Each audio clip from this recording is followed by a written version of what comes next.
You're watching The Final Takeaway. We're here to inform, educate, engage, and empower you on trending events and issues about Guyana and neighboring regions. Subscribe for free and join our fast-growing subscribers network. Thank you. Big shout out to the almost 300 beautiful people who hit that subscribe button in the past 7 days. All right, we're here to talk about the Argyle Declaration and how not functional it is, even though St. Vincent and the Grenadines Prime Minister Ralph Gonsalves recently said that it is a powerful instrument. The Argyle Declaration works. Even after the ICJ delivers a judgment, whichever way they go, you're still going to have tensions. They may deliver a judgment sometime later this year. In other words, Gonsalves is telling us that the Argyle Declaration remains in effect and is helping Guyana and Venezuela sort out the border issue in a peaceful way. But notice, the Prime Minister also went on to say that tension between the two countries will continue even after the International Court of Justice, that's the World Court, makes a final decision on the border dispute. Okay, what does Gonsalves know that we don't? Anyway, does the Argyle Declaration work or not? Because it is supposed to keep the peace, not prolong bad blood. I dare say that the Argyle Declaration was dead on arrival. For those who aren't familiar, the Argyle Declaration is a document Guyana and Venezuela signed on December 14, 2023. The auspicious signing happened at the Argyle International Airport in St. Vincent and the Grenadines, hence the name Argyle Declaration.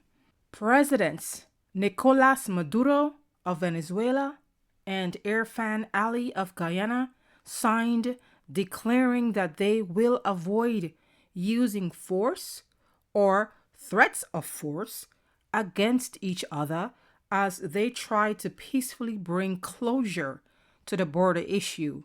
The document contains 10 other matters the parties agreed to, including not saying or doing anything that could worsen the dispute, and also promising to keep meeting to iron out the situation. They had one meeting shortly after, and that was it.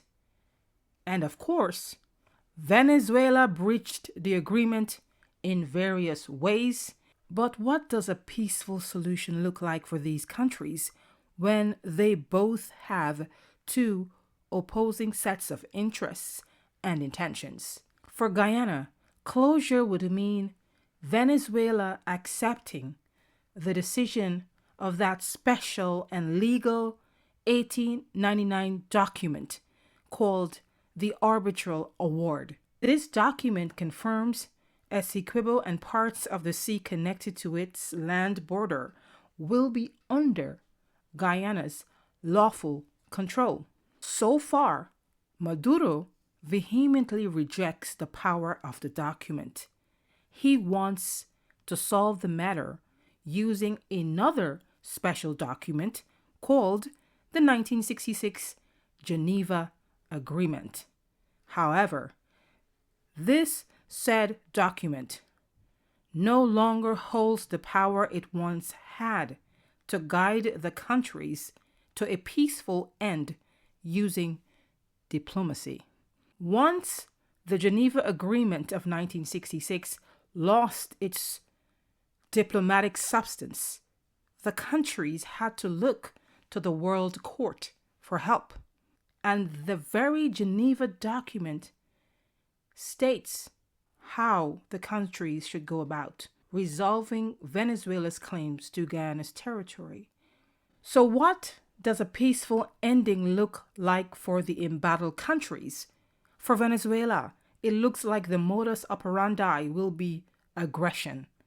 Under the present Maduro regime, and from all indications, closure means taking hold of Essequibo, parts of Guyana's territorial sea, as well as parts of its exclusive economic zone or EEZ zone. Now, the EEZ zone is a major issue because that's where Guyana discovered oil and where the U.S. company ExxonMobil is currently drilling for oil by the hundreds of barrels worth billions of dollars. So I don't know how Nicolas Maduro intends to invade, seize, and conquer without facing the wrath of stakeholders who are willing to defend Guyana's sovereign rights. It's not rocket science to know Guyana will not surrender its territory to Venezuela, regardless of the small size of its army. So, the only other way is by force, meaning an incursion, invasion, seizure, and takeover, more than likely using military force. And we're not going to even engage in a discussion about military power. Compare the two countries. It is well established that the Guyana Defense Force is no match for the National Bolivarian Armed Forces of Venezuela. Its army is far larger in number. According to a 2024 report by Statista, Venezuela has over 300,000 troops. According to statistics from the Guyana Defense Force, their troop count is just over 4,000 soldiers. So do the math. Do the math. Turning our attention back to the Argyle Declaration, how much of a corpse this document is, and the fact that politicians and stakeholders are still relying on it as if it has this magical power to keep the Maduro regime in check.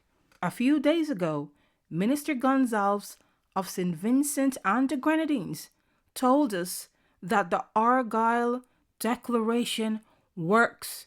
Has Minister Gonsalves not seen how Maduro trampled on this document that he signed, promising to keep the peace?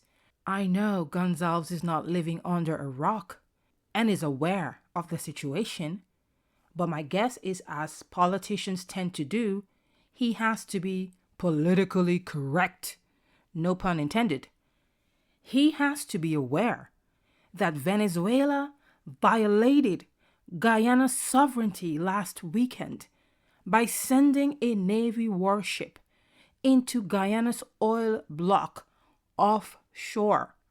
He has to be aware that gang members associated with Venezuela, potentially doing their bidding, staged an armed attack on 6 Guyana Defense Force soldiers in Essequibo. That was about 3 weeks ago. Talk about diplomacy and the Argyle Declaration. The Declaration is a piece of paper that has as much power as the parties give it. Let me restate that. The Argyle Declaration is a piece of paper that has no more power than the parties give it. President Irfan Ali is also regurgitating the Argyle Agreement and relying on it like gospel. In a social media post last week, Ali said Venezuela's entry into Guyana last Saturday breaches the agreement. Let me read the actual statement. Quote, All such acts of aggression and provocation are contrary to international law and the 2023 Argyle Declaration. I bet you Maduro is laughing, saying, "What Argyle Declaration is he talking about?" Talk about diplomacy and the Argyle Declaration. If you hear nothing else today, hear me when I say the Argyle Declaration is a piece of paper that has as much power as the two countries give it. It's not law. So it's surprising to hear officials discussing the agreement as if it is law. Does this document even have substance, weight, or merit as far as its application to Venezuela's dispute over parts of Guyanese land and water territory? It doesn't. Not really. Like other similar documents, the Argyle Declaration is not lawfully binding under international law, and the reason why we are referencing international law is because the border dispute, when two countries have a dispute over a border they share, the dispute has to be resolved using international law. In fact, Dr. Gary Best, who is an attorney and an expert in international law, underscored this fact when he stated that declarations have, quote, limited legal effect and are non-binding. Incidentally, Best is also the former head of the Guyana Defense Force. It's like me and my neighbor making an agreement to stop fighting about the fence they built on part of my land until we can figure out a practical way to solve the problem without cursing each other out or hurting each other. But this agreement means nothing in court. It is just a social agreement, word of mouth. So I would venture as far as to say the Argyle Declaration, like other declarations, it's like a word of mouth agreement that only has weight when both parties do what they agree to do. The Argyle Declaration is a corpse waiting to be buried. Do you hear Maduro bringing up the Argyle Declaration? He does not really. Not except when he wants to use it for Venezuela's benefit, like when he wants to accuse Guyana of breaching the agreement. A perfect example was when the British Navy ship, the HMS Trent, paid a courtesy visit to Guyana at the end of December 2023. Guyana and Venezuela had just recently signed the Argyle Declaration about 2 weeks prior. Well, Maduro had a fit. He called a press conference and accused Guyana of acts of aggression and threat of force just because the Navy ship had to pass near Venezuela. The ship didn't even venture into Venezuelan territory. That wasn't enough. The Venezuelan army sent troops to their eastern border near Essequibo. Apparently, it was supposed to be a temporary thing, but they set up camp, and I don't think they ever left. So, it's hypocritical for Venezuela to rely on the Argyle document only when it suits its agenda. Don't you think the Maduro government knew sending a military vessel into Guyana last weekend was and is a violation of the Argyle Agreement? In fact, it was and is a violation of Guyana's maritime boundaries under international law. So why the double standards?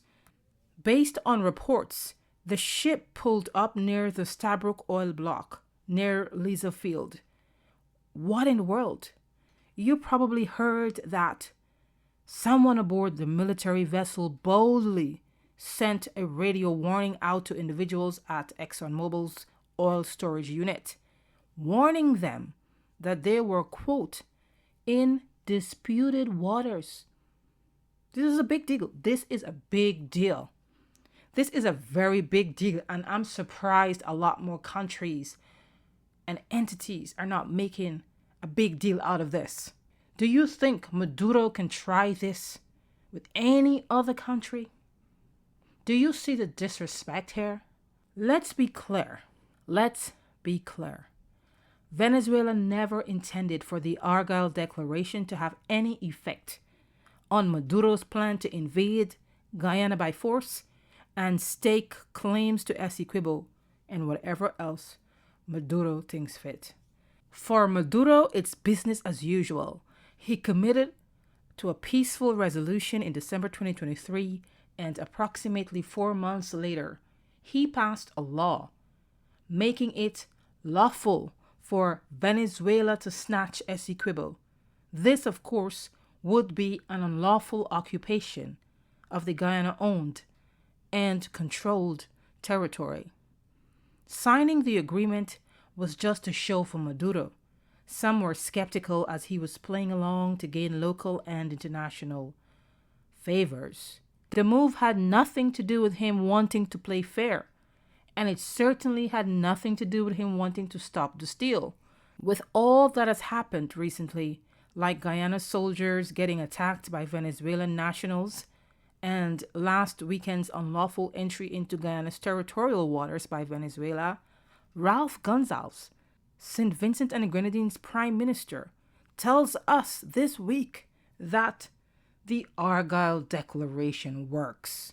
Gonsalves also assumes that these two countries will have bitterness between them, even after the International Court of Justice makes its final ruling on the Guyana border dispute case. The last we know, Venezuela submitted paperwork to the courts to prove it has rightful ownership of Essequibo. What's ironic is that the Maduro regime does not adhere to or respect the International Court of Justice rulings. It went against a 2023 decision by the court. In the ruling, the court warned Venezuela to avoid any action that could escalate the border situation.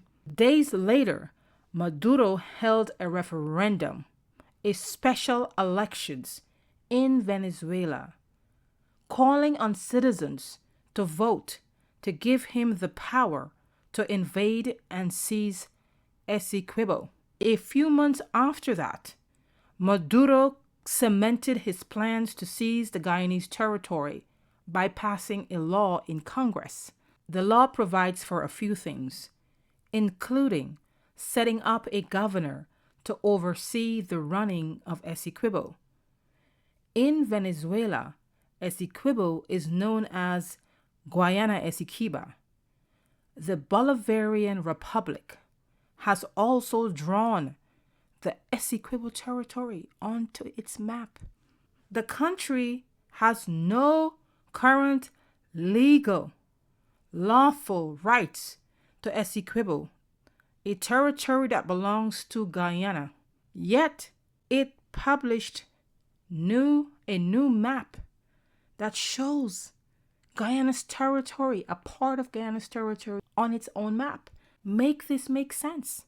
So far, no one has been able to stop Maduro in his tracks, even though Guyana's major allies, including the United States, the United Kingdom, and France, defended the former British colony following Venezuela's unlawful entry last weekend. The U.S. said it was, quote, a clear violation of Guyana's internationally recognized maritime territory. Further provocation will result in consequences for the Maduro regime.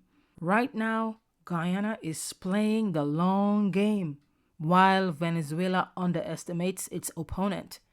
All we can do is watch and wait to see how this plays out. Thanks for stopping by. Subscribe and share the videos, and check out the links below to important articles on the border issue.